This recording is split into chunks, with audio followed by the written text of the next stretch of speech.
Good morning, everyone. My name is Shannon Millsaps, Operations Manager at Thrive Regional Partnership. It's my pleasure to welcome you to Thrive's Virtual Freight Forum, National Economic Partnership in Action. To kick things off, we'll share a short video about our transportation and freight mobility work, as well as a word from our presenting sponsor, McKee Foods. Following those, we'll be joined by Hamilton County Mayor Jim Coppinger. Please note the quality of video playback may be diminished based on your internet connectivity and the type of device you're using today. High-resolution versions of each video shown today will be included in a follow-up email along with the recording of today's session.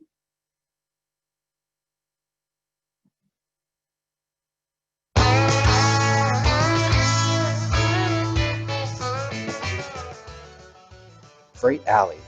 This region starts at the southeastern edge of the country and winds its way between 5 states through a network of highways, rivers, and rails. Home to the second largest cargo airport in the world and 2 of the largest global transportation companies, Freight Alley businesses and city and state organizations are responsible for the movement of goods across our region and country.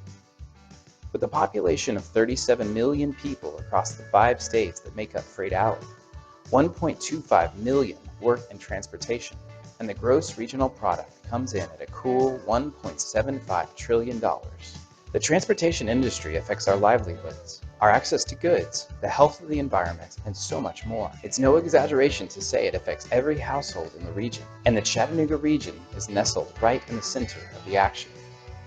Freight impacts every aspect of our lives. How we handle freight moving through this region, the decisions we make today impact our communities, impact the natural treasures. We must think strategically and long-term about the freight. This region is Freight Alley. At Thrive Regional Partnership, we're dedicated to inspiring responsible growth in our region through conversation, connection, and collaboration. Whether it's connecting stakeholders or collecting data to help make strategic decisions, Thrive takes a big picture look at the challenges affecting the region we call home. In 2018, we formed a Freight Mobility Coalition to drive the conversation toward addressing key freight challenges in the greater Chattanooga region. Our role as the convening body was an important one, as it brought together representatives from private logistics and manufacturing companies and public officials. Ultimately, these are the voices who influence public policy. Through collaboration from stakeholders in this sector, it became clear that issues like truck parking, freight flow, and congestion of our highways were and are issues that affect everyone in the region. Because of connections formed through the coalition, the Tennessee Department of Transportation was able to act quickly and effectively when a funding opportunity through the Federal Highway Administration came up. With 23 letters of support from Thrive's coalition partners, TDOT landed a federal grant for Multi-Jurisdictional Coordination, one of only 4 awarded across the entire country. The money from this grant went on to fund research on truck parking and freight flow patterns, and support the ongoing partnership framework Thrive created. Through the Freight Mobility Coalition, we will continue this important conversation. Freight is a regional challenge that requires regional solutions, and together we can keep doing the important work to address issues that are vital to our region. We have a region that wants to collaborate, that wants to share, that wants to work together. We have discovered that there are so many partners that really think regionally, and Thrive's role is convening these folks that want to work together and that have information and have a common goal of let's grow together, let's grow smartly, let's share as much information with each other as we can. Together, we're imagining the future of freight mobility.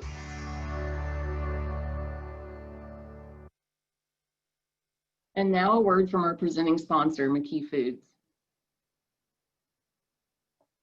It started a long, long time ago. Little Debbie's granddad woke up and said, "You know, I think I'll make the world a treat. Fresh from the oven, something sweet. The face of Little Debbie will go with each one." That's my granddaughter's the vision of freshness and fun. And through the years and generations, we've served up smiles and innovations. Oatmeal cream pies, Swiss rolls galore, zebra cakes, Nutty Buddy, honey bun, and more. We make them and whoosh, they rush to your store. for the smiles they bring you and the difference that makes. That's the reason this family bakery does what it takes. And each morning when we awake, we look in the mirror. Today, we bake.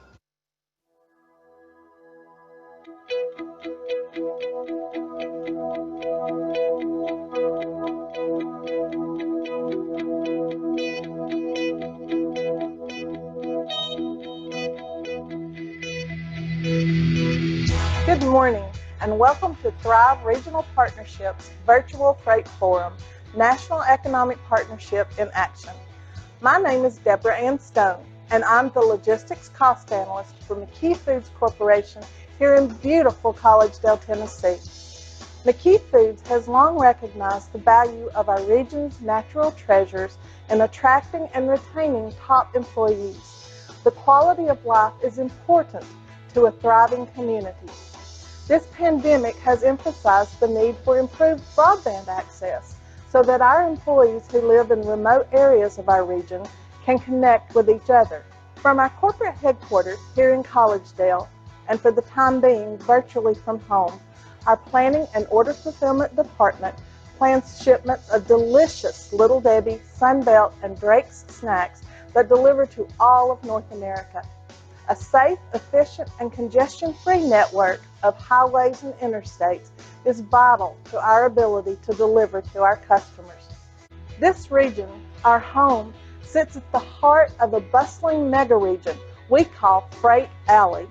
Chattanooga has 2 of the top 100 interstate bottlenecks in the entire United States, and we must work together to find solutions for key challenges like truck parking, congestion, and crumbling infrastructure. That's why I serve as the chair of Thrive's Freight Mobility Coalition. We want to preserve the things we love about this 16-county, 3-state region while we update our infrastructure to meet the transportation needs of the future. Thrive's collaborative, cross-sector approach connects private businesses with government planning agencies and elected officials to provide a vision of the roads that my grandchildren will drive upon. Thank you for joining me today as we celebrate our successes and plan our next steps.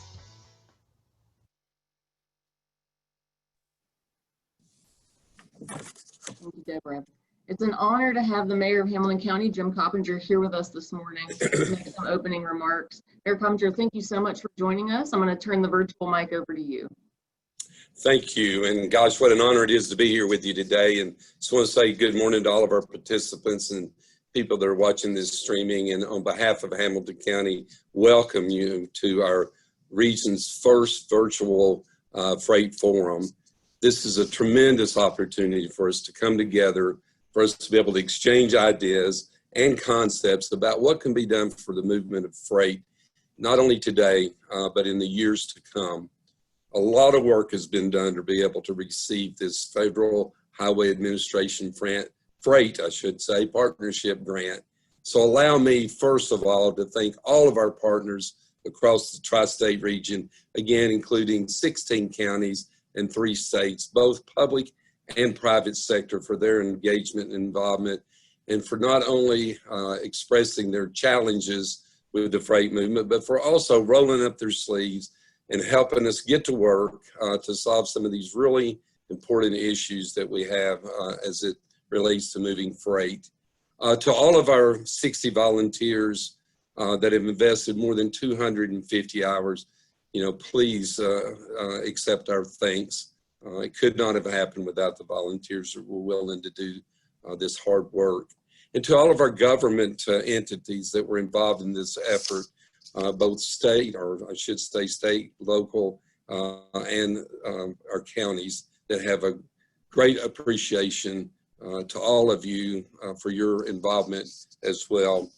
And of course, to our own Hamilton County McKee Foods, a very special thank you for this in support of this, of being able to be the sponsor for this particular event. I can't say how many times that I've reached out to McKee Food here in Hamilton County, and I know some of you have throughout the region. They've always stepped up. A special thank you to our chair of Thrive, Connie Vaughn. who just happens to be an employee there. But again, for all of her involvement and all the help that we've received from her for many, many years. And to our, we also want to give thanks to our TDOT for them realizing the value of Thrive, this regional platform and vision that Thrive has, and for them taking the time to be involved and to get engaged and turning some of what they've seen through their engagement into some concrete funding, which will benefit the entire greater Hamilton County tri-state region, and for administering the grant of the Federal Highway Administration Freight Partnership Grant. We want to say on behalf of all of the 3 states and the transportation departments, thank you to TDOT for stepping up. As we all know, our geographic location is centralized in the hub of this freight alley, which is a win for us economically, but is a real challenge logistically. That's why it's so important that we all continue to collaborate and work together going forward, and why it's so important for this event that is occurring today. As you well know, freight has no jurisdictional lines, and that's why it's been so important to have this collaboration and cooperation from the 16 counties and the 3 states that's been mentioned. And this is why we have come together on multiple times across these jurisdictional lines in an effort to make positive things happen as we all continue to benefit from the economic growth that we're experiencing. And what we know together, our region will continue to advance at a much faster pace because of Thrive's hard work and because of the volunteer leadership that many of you today have contributed to this particular cause. This doesn't happen on its own, and it doesn't happen overnight. We've come a long way, but there's a long way to go, which is why I know that the spirit of cooperation that got us here together to achieve this federal grant will hold us together as we face the challenges that we have with the freight mobility. So I look forward to hearing about the exchanges of ideas and the concepts and solutions today. And on behalf of Hamilton County and our sponsor of McKee Foods, welcome to today's Regional Freight Forum. Thank you for working together with all of us to ensure that the infrastructure required of a thriving economy will continue to move and continue to thrive. Thank you.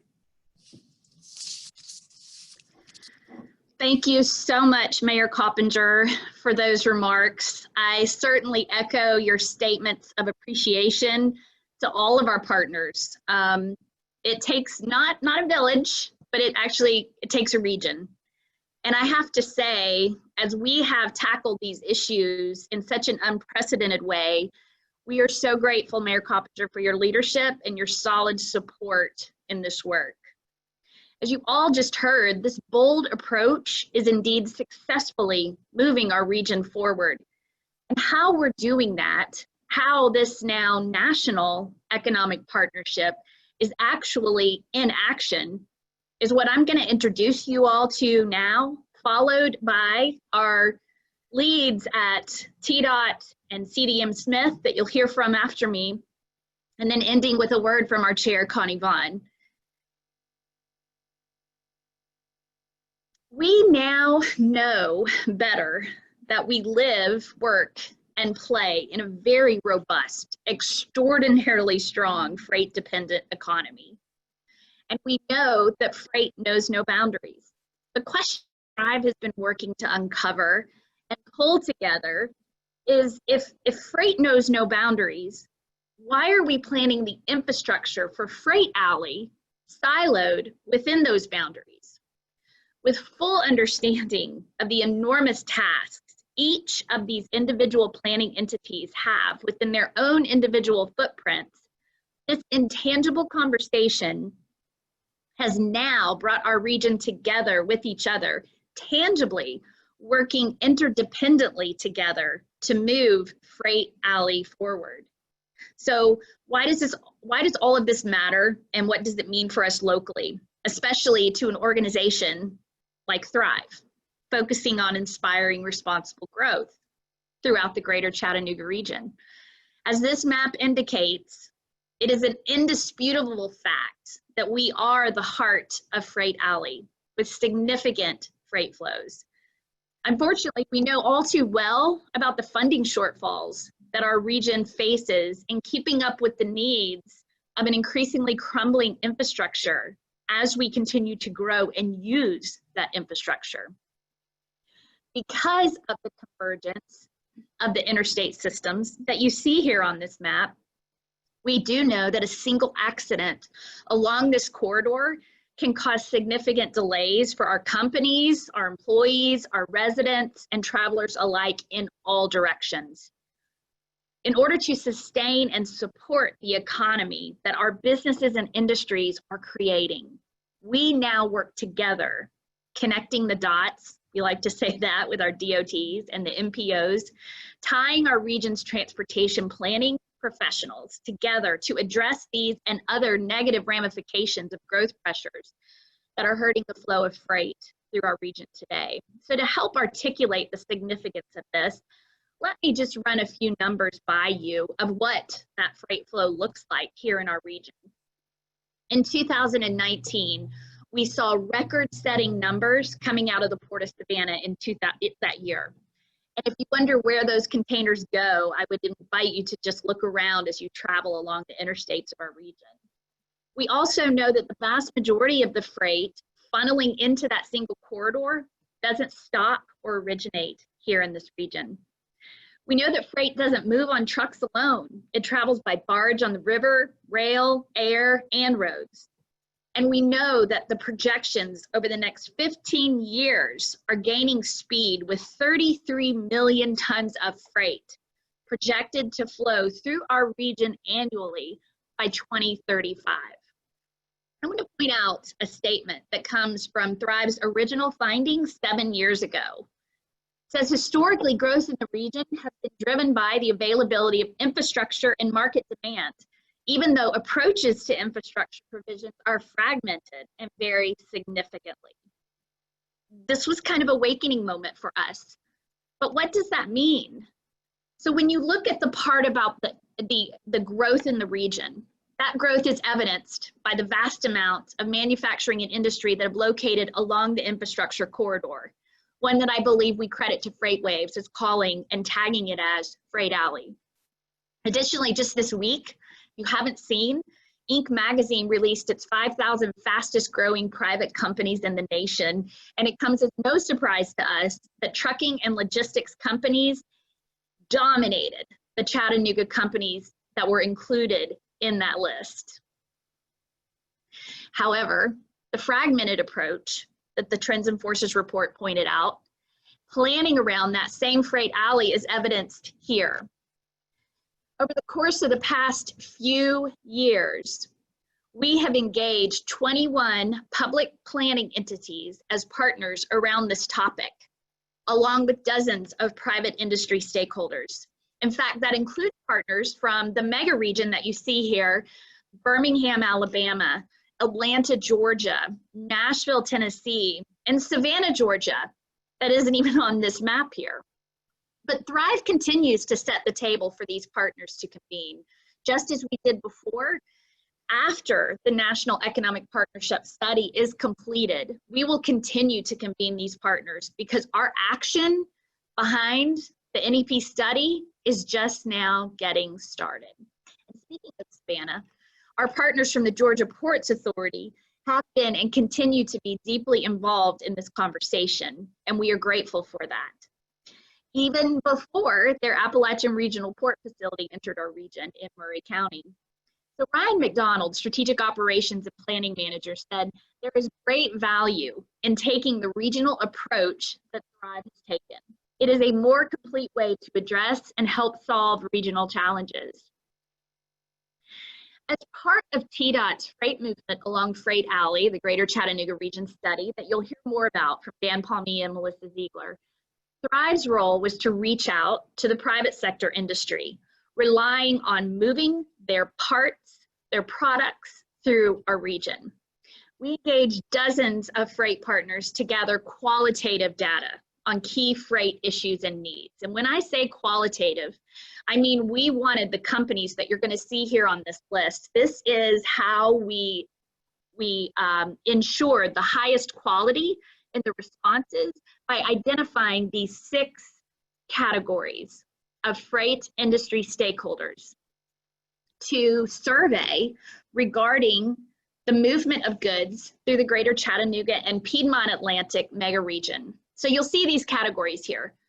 Private fleet. So when we say private fleet, just to give you an example, this is companies like McKee Foods, Engineered Floors, Shaw Industries, for example. These are companies that have their own private fleet. So you may see them out on the interstate and you'll see the big truck that has their logo on the side. Those are private fleet. But then there's also truckload. So when you see a Covenant Transportation truck or a US Express, they aren't carrying their own goods, they're carrying someone else's. Then there's less than truckload. This is FedEx, UPS, Delta Delivers. These are our partners that are moving the shipments throughout as well on a less than truckload. There's third-party logistics. This includes things like Tranco Logistics, Arrive Logistics, Intermodal, Stakeholder and then we go to the intermodal, which is like the Appalachian Regional Port, Chattanooga Airport, Ingram Barge. Those are things that move it from one mode to the other. And then there's stakeholder manufacturers. So these are the Volkswagens, Amazon, Lodge, Wacker, companies in the region that do not have their own fleet, but are dependent on moving those. And I thank our chair, Deborah Stone, for that, because it was an excellent way to help me understand better the significance in what we are moving and how we are moving it. We asked these stakeholders, what do you see as the 3 largest issues and challenges affecting freight movement in the greater Chattanooga region? And you see here what the top 3 are. With 72% of road highways, 51% said truck parking, and 46% said infrastructure deterioration. And then we asked how often they or their customers move freight through the I-75, I-24, I-59 corridor of the greater Chattanooga region. And you'll see here that 92% said that they move their freight through the corridor, through the entire corridor. Why is this interesting? Because nobody, 0 respondents said they only travel I-75 alone. So I find that so compelling of how our entire infrastructure works together. And then we asked the truck drivers that were engaged in this survey, how many of them need truck parking on a regular basis? And 77% said they needed truck parking on a regular basis as they traveled through this region. And the majority of those respondents says it takes more than an hour to find truck parking in the greater Chattanooga region. But let me just pause right here on this visual. As I said earlier, this was new to me. It may be new to you that are joining us today. In this visual here, you see trucks that are parked on the shoulder illegally because they have no option. They're required by federal government regulations to stop driving after 10 hours of service for the safety of themselves and everyone else on the road. It doesn't matter if there's a parking spot available for them or not. They must stop driving that huge truck. What our freight partners are telling us is it is a struggle to find safe, legal parking within those hours of service requirements. So when unexpected congestion or a single accident delays the best, most professionally laid plans to legally park somewhere, doesn't matter any longer. And how do they try to find parking? So we asked them, how do you usually plan to find truck parking? And this chart here says that 43% said they find the nearest parking within their hours of service limit. So they're just looking for it when they hit that time limit. The next highest response was, I always park in the same place if you have that luxury, or I use internet or smartphone apps. And lastly, I call travel centers to ask about availability. Something that stuck out most to us is this. 50% of the participating drivers said a regional vision for freight transportation is one of the greatest strengths of the current freight transportation system in the greater Chattanooga region. I would venture to guess that the other 50% just aren't aware that we're doing this. Most don't, but I have no doubt they're crying out for this. It wasn't always this way. So I encourage us all to continue working together to keep it this way. Thank you so much, Bridget. This time I'd like to welcome Dan Palmy, Freight and Logistics Director of TDOT. So what I'd like to do is take a little bit different spin and kind of explain the Federal Highway National Economic Partnership. It's great, the comments from the mayor and the comments from Bridget kind of really tie into that. But why is it important for this? What the National Economic Partnership really did is it looks at it from a mega regional concept. And I think that's so critical. And when Melissa talks with CDM Smith, and you'll see some of the recommendations and some of the work that they've done, it really looks at freight flows and how what people really don't understand is it's a mega regional concept. What really helps the Chattanooga area, helps Alabama, it helps Georgia, it helps Tennessee. And some of the data that they'll show that, of course, this project's going to be coming to an end here at the end of the year, and it's in draft form right now. So it's a shame this form's about 2 months too early, but it certainly is going to be a great product that I think is going to be very interesting for the group. As the mayor said, and Bridget, you know, freight knows no boundaries, and I think that's hard for a DOT to get around. And so you really have to look at it from that concept and go from it, but it really is a mega regional concept.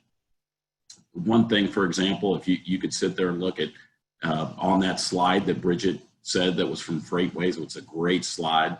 It's they do wonderful work, but if you look at that slide and you look at, for example, the automobile suppliers, and they're really located in all three of those states, and Agri-Wood is located in all three of those states. So it really does have an impact to all the states and all the people part of it. Another thing I want to point out is, and the next slide, please, Shannon. So here's the 4 projects that were awarded. Obviously, the future freight movement along Freight Alley, and I really think this is a beginning of a much bigger project. So let's say we understand the freight flows for the automobile sector, but what happens when the convergence of electric vehicles come in? That's a totally different supply chain mode. So the beauty of that video that was showed in there is it really does show the right freight on the right mode at the right time. If you look at it from that perspective, it had I always talk about the 4 R's: road, river, rail, runway. And what the assets are of this freight corridor is exactly that. You can move your shipment via barge if you wanted to, due to the great water infrastructure, or rail due to the class 1s that operate in the 3 states. The Port of Savannah goes straight to the Port of Savannah and rail it into some of the Chatsworth and the other ports, bypassing the need for trucks on the road. And I think that's an important part and an extremely critical benefit of our region. So these 4 were awarded by Federal Highway. A status of it is that we're in draft form of the, you're going to hear more about it from Melissa here shortly. We're in draft form now. We're going to finish this at the end of the year. But I also want to talk about a little more detail that Bridget, the nice thing is we've had about 3 reviews on how the flow of this is going. So every single time I think we all change what we're going to talk about a little bit, probably is driving Shannon a little nuts. But I'll go in a little bit more detail on truck parking and some of the things that we're doing, not only as a part of this project, but what I ensure is a vision to reduce that time spent that the truckers are looking for a spot, to reduce that time spent of a system that will really tell the truckers where available parking spots are, or at least to a good proportion of where they could. And finally, the comments that I want to say is that, you know, the partnership with Thrive is really what the public needs. We need more of that to really understand, engage the community. It doesn't matter what I think. I have a close relationship, and I saw he's on the call right now with Dave Hunter-Yeager with the Tennessee Trucking Association, but it's a lot bigger than that. We need to keep everybody engaged in partnerships like this that truly foster collaboration. Communication is really better for not only everyone in the Chattanooga region, but every single one of those 16 counties, and then even bigger from a mega regional concept, which was the whole intent of the National Economic Partnership. And I'm just glad that we have the partners to move forward this, and looking forward to what we do. And we don't put this on a shelf, but we use this as a guide to continually to grow that business, to continually grow infrastructure and the issues that we have in the region, to make, at the end of the day, it's all about economics, right? If it employs people, it employs jobs, and it betters nothing but the region, the state, and the states around us. So those are my comments, and I'll give it back to Shannon. And thank you so much. At this time, as Dan said, I'd like to welcome Melissa Ziegler, the Senior Planner for CDM Smith, a consultant that's been doing a lot of the gathering and reporting out in this process. Melissa. Thanks, Shannon. We can go to the next slide.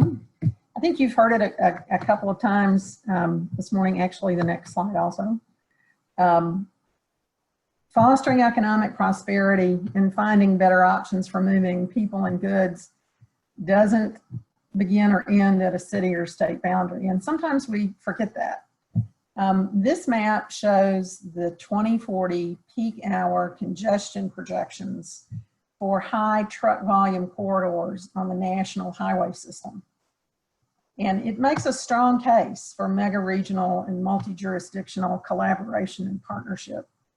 I really think of this map as a map of our economy in motion and the highway linkages between states and regions that support that economy. And as Dan said just a few minutes ago, it is an interconnected system, a multimodal system, and we all rely on other regions and other states to make our economy as successful as it is. Next slide. The outline shown on this map, the little box, frame box, encompasses an area that we're calling the Freight Alley Core Region, which includes 58 counties in 3 states. And the Thrive Partnership Region is at the center of this region. Today, these 58 counties are home to 8.5 million people. By 2040, 10.6 million people will call this region home. So keep that population growth and that population volume in mind as we look through a couple of other slides from our research and analysis through this study. Next slide. This map shows the interstate corridors that are projected to have heavy truck volumes by 2040. So to calculate truck flows, we evaluate the corridor traffic volumes and the number of trucks on the corridor. We're usually looking at 10% or greater truck volume for a corridor to be classified as a heavy truck volume corridor. I'm sure it's no surprise to anyone on this webinar, the projected truck volumes on the interstates in this region over the next 20 years. It is increasing significantly, and many of these segments have much higher than 10% truck volume. Taking that in context with the map on the next slide, the corridor segments on this map shown in yellow are already classified as heavily congested corridors. The segments shown in red are expected to be heavily congested corridors by 2040. So you think about congestion on these corridors today as you drive these interstates, and then look at this map again. Can you imagine what the drive from Chattanooga to Atlanta may be like in 2040 without intervening changes and improvements, which will occur, but it does make you stop and think. So what does this congestion and the heavy truck volumes mean for the future of business and industry and the economic competitiveness of the Freight Alley region? Next slide. Because of the freight focus of this study, we selected, in partnership with TDOT, 5 freight-dependent industry clusters for analysis. These are cluster manufacturing businesses that we looked at specifically in aerospace and aviation, ag production and food, automotive manufacturing, wood flooring and forest products, and also included trucking and logistics. These cluster manufacturing locations are freight generators. where raw materials, parts, component assembly, and finished goods are shipped inbound and outbound to the next point on the supply chain. The cluster manufacturing locations that are shown on the cluster maps you'll see in just a second don't include facilities and workers that are engaged in cluster research and development, maintenance and repair businesses, supply systems, or other related businesses. And I think it's really important to recognize that manufacturing and these manufacturing businesses drive the demand for broader direct and indirect employment within the cluster and within the region, creating additional economic benefits and supporting the region's economic competitiveness. According to a recent study by the National Association of Manufacturers, manufacturing drives 75% of all private sector research and development. And that may be the reason why you see some of the nation's premier research facilities related to these 5 industry clusters actually within this freight alley core region. I know all of us recognize that COVID-19 has had some significant impacts on our life. We're joining each other virtually today rather than in person because of that. It really is impossible to predict the long-term impacts of the COVID-19 pandemic on these 5 industry clusters or other sectors in the region. But one thing that has been evident in the analysis of these 5 sectors and reading more recent research from industry analysts, the pandemic will affect each of these clusters differently. But long-term, most of the research indicates that these clusters will rebound to levels perhaps even better than what we saw at the close of 2019. In the interest of time today, we're going to look at only 2 of the industry cluster maps. As you look at these 2 industry cluster maps, I think the powerful linkage between freight transportation corridors and the region's economy becomes very evident. The map we're looking at right now shows the automotive assembly manufacturers with more than 1,000 employees at a single location, and automotive supplier manufacturers with more than 300 employees at a single location. There are a lot of factors that are crucial to locating, expanding, and the ongoing operation of automotive manufacturing. But it's pretty clear when you look at this map that the proximity and access to interstate corridors is very high on that list. And think about this, in the southeastern United States, there are 15 automotive supply plants, and the freight alley region is within a day's drive of another 9 automotive manufacturing facilities. That integrated automotive manufacturing and the multimodal transportation networks serving this region really helps to explain in important and powerful ways the strong growth in the automotive cluster in this region. Next slide. Nationally, overall freight tonnage is projected to grow from 16 billion tons in 2019 to nearly 21 billion tons by 2030, an increase of over 25%. The trucking share of freight tonnage is close to 70%. This map shows the locations of trucking and logistics operations with 300 or more employees within the freight alley core region. And not surprisingly, these are concentrated around urban areas and near interstate corridors.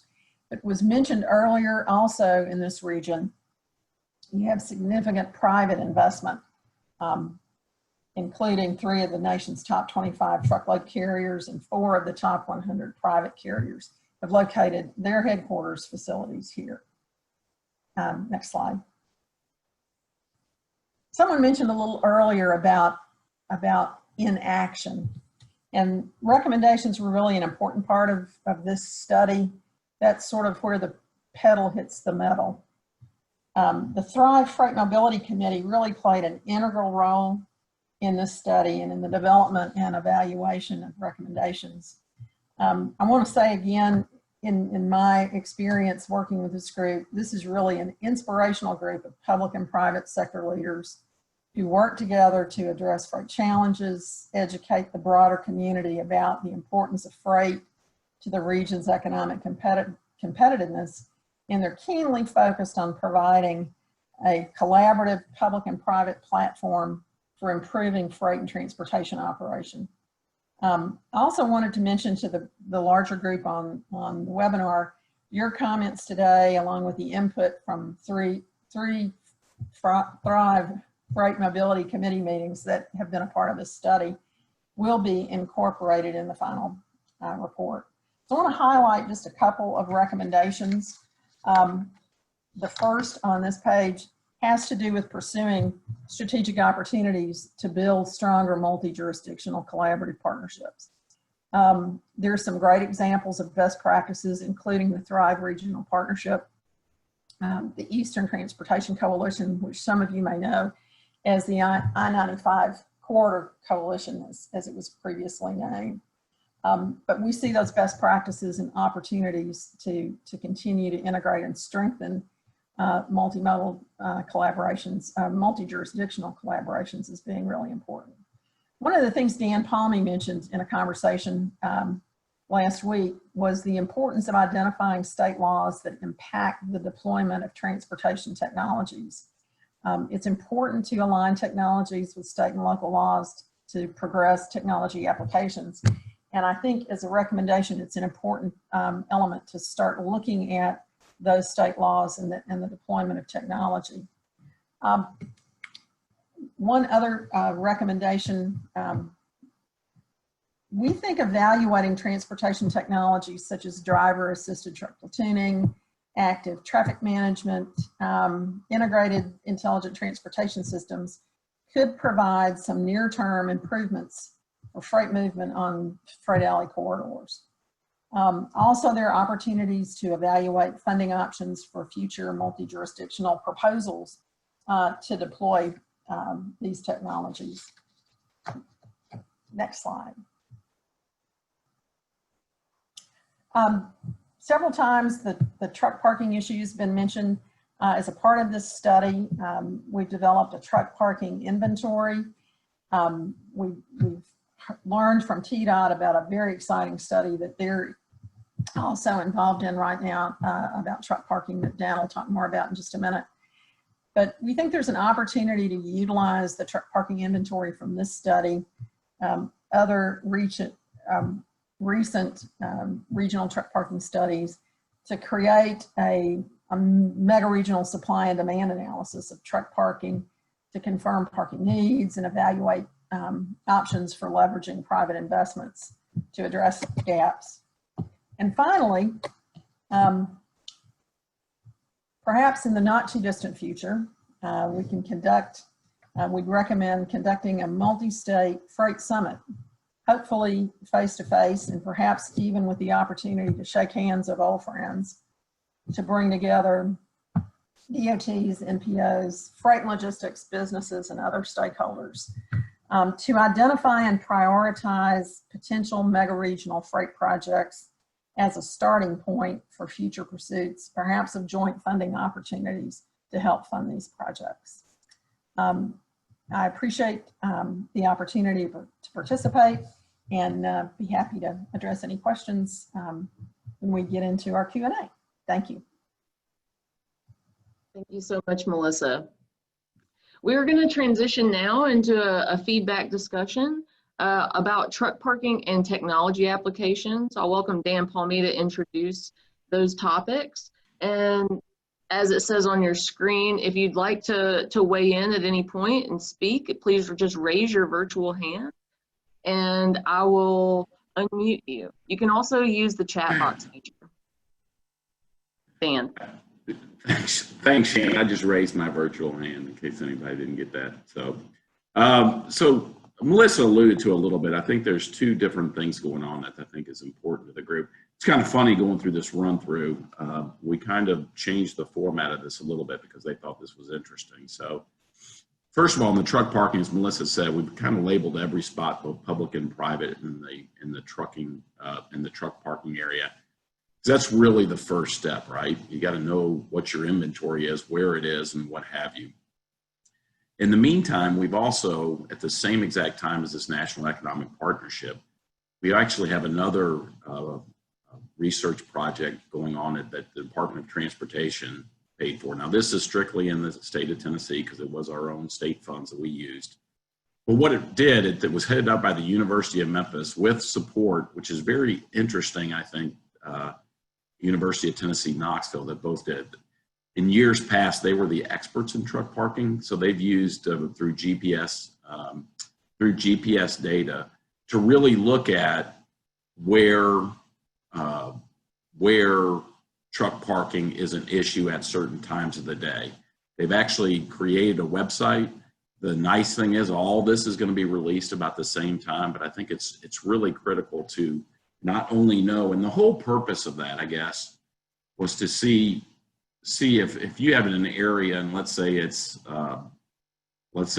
20 miles outside of Chattanooga, and that's not a problem where truck parking is. Well, we don't want to invest any money in potential expanding a welcome center, expanding a rest area, or even creating a new rest area. The same exact point is, what's the private industry doing? Just in the past month, I think there's 2 trucking travel centers that have been opened up at exit 126 and then on I-81 up in East Tennessee. Well, obviously, if there's a truck parking shortage there now and a minor truck parking shortage, we don't want to invest dollars, state dollars, into doing that. So very interesting. There's websites developed that they've done in this, so it'll all be real time. So that's one program that we're overlapping with the results of this truck parking survey. And we've had a map. We're fine-tuning and tweaking it now, and that will be done. That map will be done at the same time by the end of next month. So a lot of these things are really fast-moving. I didn't talk about this before, but I think it's important when I was giving credit to the feds on developing this national economic partnership and this mega region concept.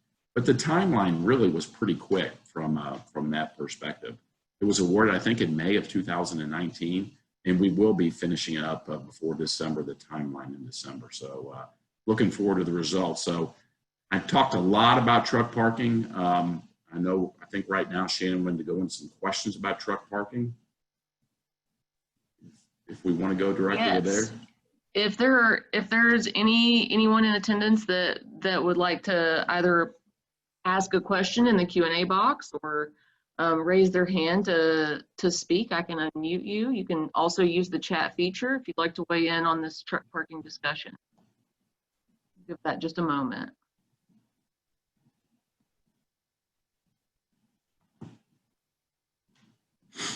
Told Beth Jones may have a question.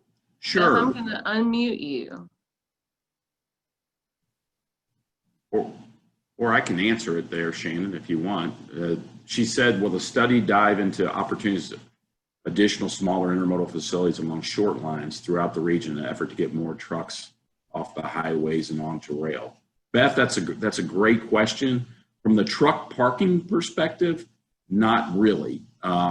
It will, though, I will tell you, when we talk about all those different modes that Melissa talked about in the 5 businesses, those are the 5 strengths of the region. So obviously, if you have the capability of short line rail and for those of you, I'm sure everybody knows this, but just to recap, short lines really connect to the class 1s for the long haul movement of freight goods. So you have an intermodal that is basically container on rail. This could be much more bulk. And there's going to be another question that comes up in question and answer on talking about the Chickamauga lock, that I'll wait on that. But every time we have a benefit of an additional facility, it gives leverage to the tri-state area, and that's in the 16 counties of Thrive. That is important to really note.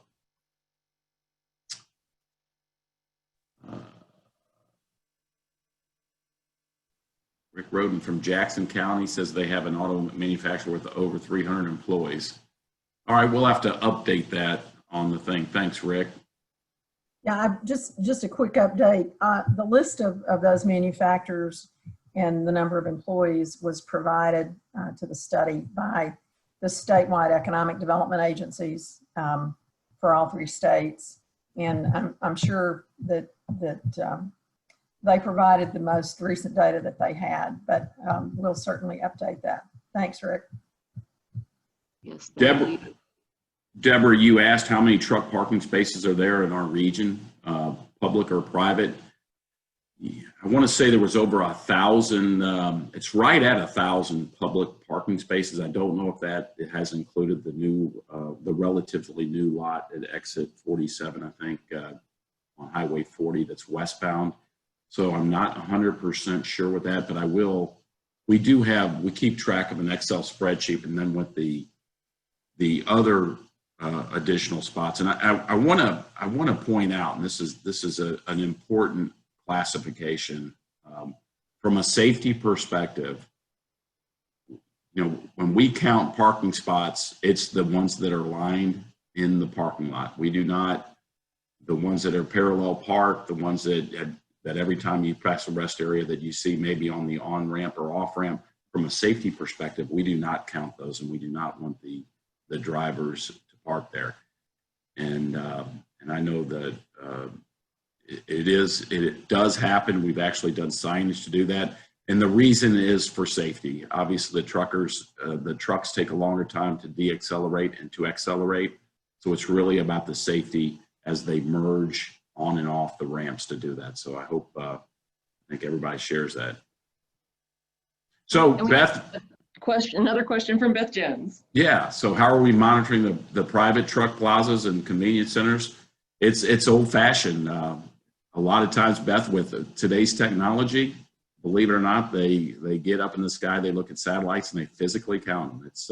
We actually had one project that UTK headed that they physically drove in every parking lot and counted every spot.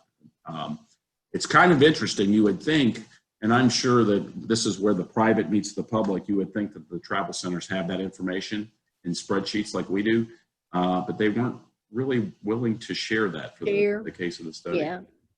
One of the exciting things about the truck parking segment of this study is the inventory that was done for truck parking areas included private truck plazas, convenience centers, as well as the state's parking facilities. And we were able to get great cooperation from the private providers of truck parking. It did take some effort and a lot of support from TDOT to do that, but now there is an inventory that has a pretty high percentage of the truck parking facilities and a lot of the underlying information about the amenities at these various facilities, in addition to the number of parking spaces, the things that they have available that are attractive to truckers themselves. So that's an added benefit, hopefully, of this study that all the states can use going forward. Thanks for that. Thanks for that, Melissa. I know we probably need to shift Shannon to the next, talking about technology, but I did get a couple real quick questions that I can talk about. Dave Hunter Yeager asked to be in a private, what about the illegally parked spots that people, do we know how bad the number is? Dave, we did a study a few years ago. It's probably outdated, but I can get you that answer. I know that's probably important to you. Max asked, is there amenities? Yes, we did it by amenities. The truck parking map that we have will show that, Max, as you're going. And then Terry asked, what are the peak truck parking over capacity demand times and how long do they typically last? That's kind of an interesting question because some of them are breaks that are quicker when the drivers are taking their 30-minute breaks. The other part is when they're doing their rest, which is over 10 hours. So it's two different segments that we match, and GPS does give us that data. So, all right, you want me to switch Dan? to, I know, yes. I'm sorry, I know we're bumping up against about 15 minutes left, but I know Beth Jones wanted to weigh in quickly. So Beth, if you're still with us.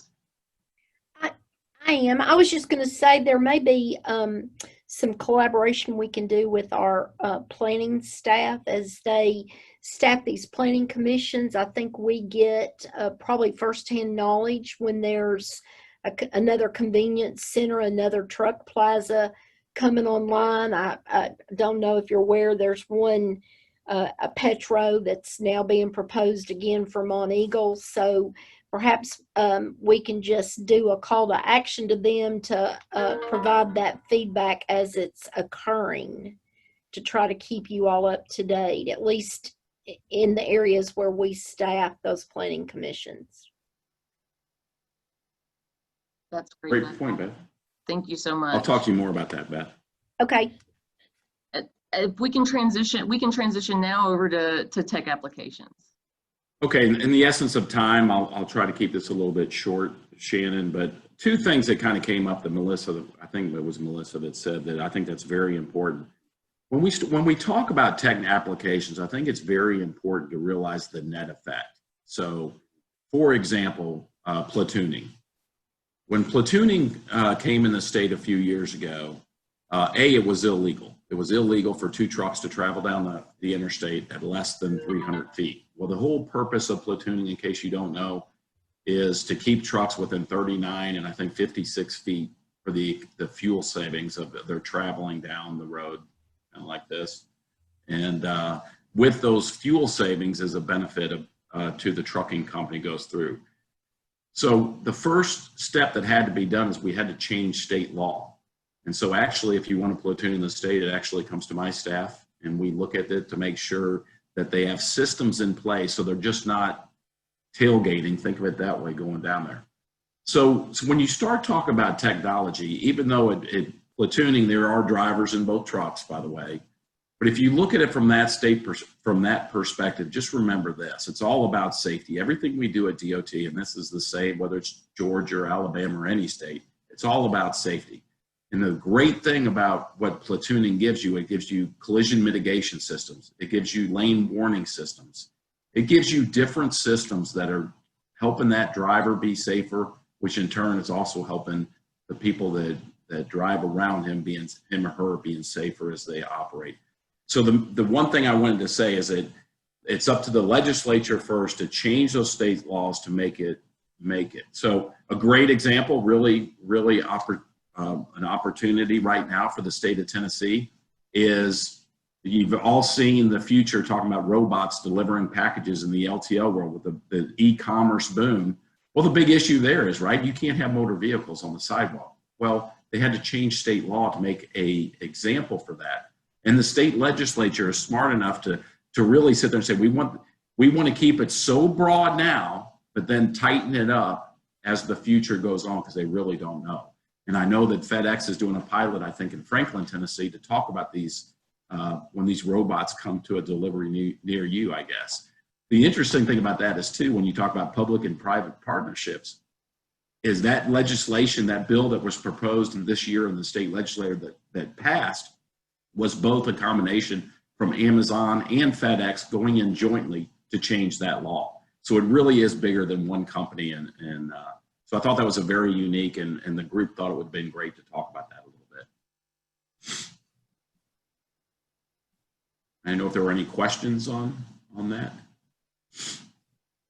I don't see any at this time, but if someone has a question or would like to weigh in on the chat box. If not, we do have a couple of questions that we can transition to here in a moment.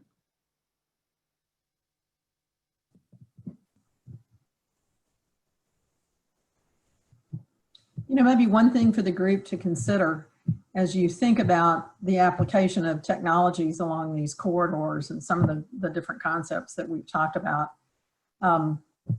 If you've seen the deployment of technologies in other areas that you think have made a significant difference in the ability of freight traffic and traffic as a whole to move more expeditiously, I think it'd be great to share that experience and that knowledge with Thrive so that they're aware of where those are and the technologies that have been used.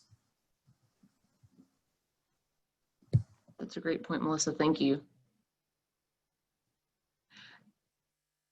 As we wrap up here, just under 10 minutes to go, I want to get to a couple of questions that we do have. One from Craig Phillip, Is the partnership considering how to leverage the large investment being made by the Corps of Engineers at the Chickamauga Lock along the Tennessee River? Dan, can I pitch that one to you? Absolutely. Yeah, Craig, great question. It seems like it's been years and years since this project's come through fruition and going to come in there. Anytime, Craig, we can put the right freight on the right mode at the right time is a boon for every single mode in the state and the region. We need to start talking about it now, in all honesty, when it does open up, is to really recruit. And this is where, economic development is so critical. Obviously, in this case, it's more the flow on the river, on the Tennessee River coming down from East Tennessee. But as you know, Craig, a lot of businesses have not relocated in that area. So it's kind of been an impact to those businesses.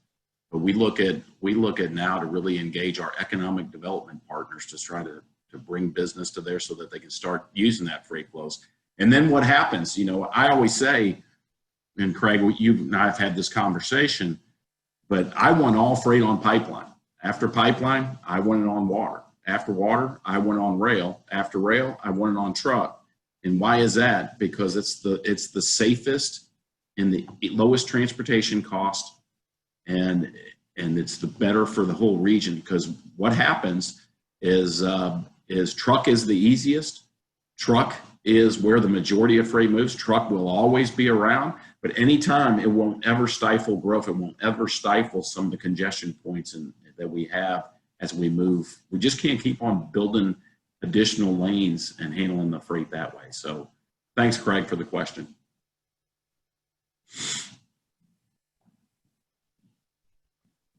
Thank you, everyone, so much. We have about 5 minutes left. I want to say a huge thank you to all of our presenters today, everyone in attendance. I'll remind everyone that today's forum is being recorded, and we'll be sending out a follow-up email in the coming days. It will include a feedback survey with some space to provide additional comments to be included in that final report to the Federal Highway Administration. And at this time, I'd like to welcome the chairwoman of Thrive's Board of Trustees, Connie Vaughn, to close us out. Thank you, Shannon, and what a great job you've done today on running the virtual forum. It's been flawless. Thank you for all your hard work. And Bridget, let me just say, one of the things that the Freight Forum today has pointed out to us is that absolutely it's important that we work together, and through conversation, connections with each other, and collaboration, we are a stronger region, and we can make the most of Freight Alley. And beautiful work from our presenters today. Thank you all. The slides and information was so helpful. I'm excited about the work that CDM Smith is doing. Thank you, Melissa and folks there, for doing a great job with the Economic Partnership grant. Dan and TDOT, thank you. We are so grateful to have your involvement in Thrive. We just absolutely could not do this without you. Let me just say thank you to my friend and co-worker Deborah Stone at McKee for leading the Freight Mobility Coalition, and beautiful job. Deborah knows everything there is to know about trucking and logistics in the Chattanooga region. She's the go-to person, so we're fortunate to have her leading this coalition. Mayor Coppinger, we are so grateful for your leadership and support to Thrive. It is your early investment and involvement. You've been a terrific champion of our work, and we appreciate that so much. And we know that your leadership and your partnership with us brings others along. And so we are thankful to have you participating with us today. And all of our partners, those that supported the virtual forum today, including Bridge Innovate, McKee, of course, and CDM Smith, thank you all. We just could not do this without your help. And yes, we need you. So join us. Come join us. Shannon's email is there. We are meeting virtually, and the Freight Coalition, we need your help. We need your input. You can see CDM Smith and Dan both called for your help and your thoughts, and we certainly want those. Let Shannon know if you can want to participate. And so Shannon, I'll turn it back to you. Thank you again, Bridget, and the Thrive staff for all that you're doing to help us around freight mobility.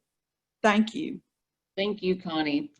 And as we leave you today, we want to leave you with a final message outlining Thrive's mission, our impact areas, and as we've discussed at length today, how together we all can thrive.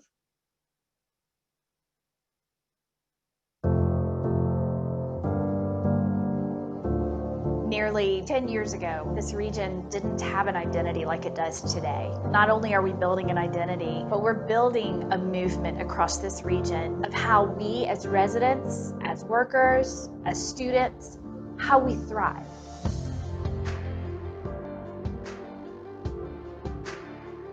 A regional focus truly encompasses the scale at which we live our lives. We as people don't live between margins and boundaries. We flow between places. We live, consume, and travel across state lines. It makes sense then that someone takes a holistic outlook that shapes our future. Traditionally, we all have been looking at areas in silos, for example, mobility or energy. So what is important is actually to bring all of these together and look at it collectively and then see that, okay, what can be done? We're so fortunate to live in a region that has an abundance of natural treasures that attract people from all over the world to come live and work in our community. Every region knows that you need good jobs in order to thrive. What makes our approach different is that we're also focused on the thing that makes our region unique, which is our natural treasures. This region is poised to experience tremendous growth. We expect that in the next 50 years, the population is going to double. With that comes added pressure on our natural resources, on our transportation. Thrive is the only organization thinking about our transportation infrastructure at the regional level, and that has to be solved at the regional level because of our three-state geography. This region is Freight Alley.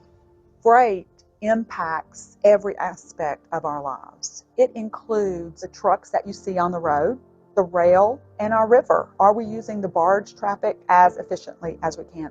How we handle freight moving through this region, the decisions we make today impact our communities, the natural treasures. So how we collaborate at the state level and at the local level, to me, that's the most important thing that Thrive is doing today, is convening those groups. Our region is full of proud communities that are just a wealth of history and culture and creativity.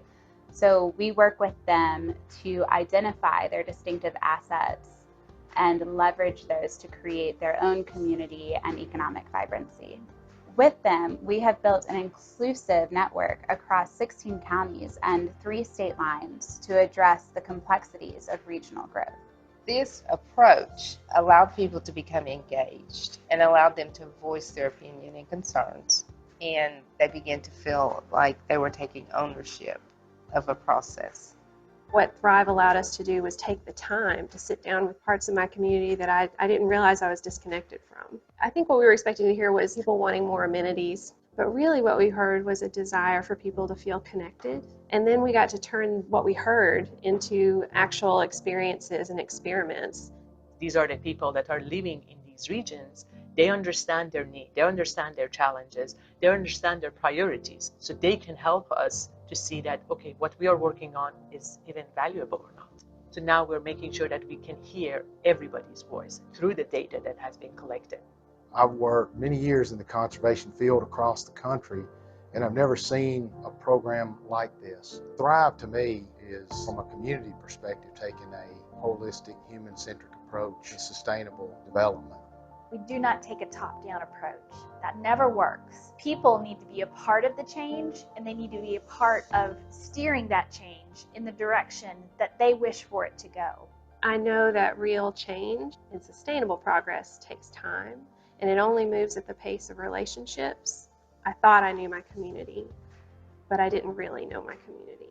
And Thrive was kind of that missing piece that connected all those dots. Without Thrive, what's going to happen in the future is anybody's guess. With Thrive, we have the opportunity to work together to make sure that we develop in the right way, that services the economy, that services transportation, but protects the things that make people want to live here, which are the natural treasures. Thrive's simple proposition is that growth isn't either or. We can have large-scale economic growth and charming, distinctive communities. We can optimize freight corridors and protect beautiful places for public health and recreation. As people, we don't live our lives in silos, and at Thrive, we believe the future shouldn't be planned in them. There is strength in looking at these complex questions holistically and collaboratively across geographic boundaries. With Thrive, partners rely upon each other's strengths and the best, most relevant information available. The quality of life of this region is more promising with this collaborative and optimistic approach. We're excited to see where that wave ends up. It's going to spread throughout our whole community, and it's going to make a difference. And we will be alive again and thriving.